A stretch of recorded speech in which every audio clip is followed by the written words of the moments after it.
Here's a few movies to check out this week, currently on Netflix Instant. Horror comedy, Zombievers. I've been looking forward to this one for a while and was glad to finally be able to check it out. It's about a group of girls that go up to stay in a cabin for the weekend, and the one girl's trying to get away from her boyfriend who cheated on her. Meanwhile, some toxic waste gets dropped near a beaver dam, and the beavers turn into zombies. The cool thing about it that I wasn't expecting was that the beavers were practical effects. It's actually very well put together. It's got some great cameos, a lot of moments where you think it's going to go one way, the typical horror way, and then it goes in the other way. And so I was very pleasantly surprised. I saw it last week and went out the next day and bought the Blu-ray. I genuinely love the movie. It's a lot of fun. It's got some beautiful girls. It's got some great horror. I could see this being a really big cult hit. Horror musical, Repo, the Genetic Opera.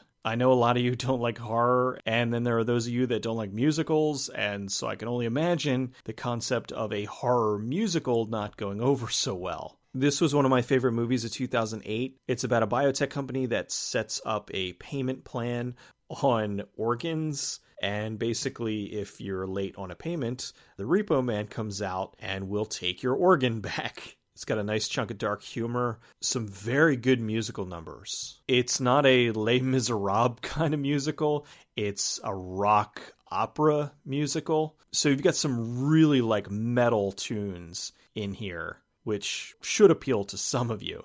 Action sci-fi, Badlanders. The movie's also known as Prison Planet. This is a post-apocalyptic movie that they called a mix between Mad Max and American Gladiators. I've always had a soft spot for post-apocalyptic movies, as I'm sure most of you already know. This one feels like some Italian exploitation post-apocalyptic goodness, but it actually came out of the U.S. It was filmed in Yuma, Arizona. There's a lot of car chases, there's explosions, there is tons of desert, and just general silliness. Action, Death Warrant. Jean-Claude Van Damme has a lot of movies that he's well known for. Kickboxer, Universal Soldier, JCVD. Death Warrant is one that unfortunately doesn't get as much attention as it deserves. It's actually one of his better ones. Van Damme plays a cop that goes undercover into a jail to investigate some murders that have been going on within the jail. He finds out that there's this whole conspiracy going on within the jail. It's something that I wasn't expecting.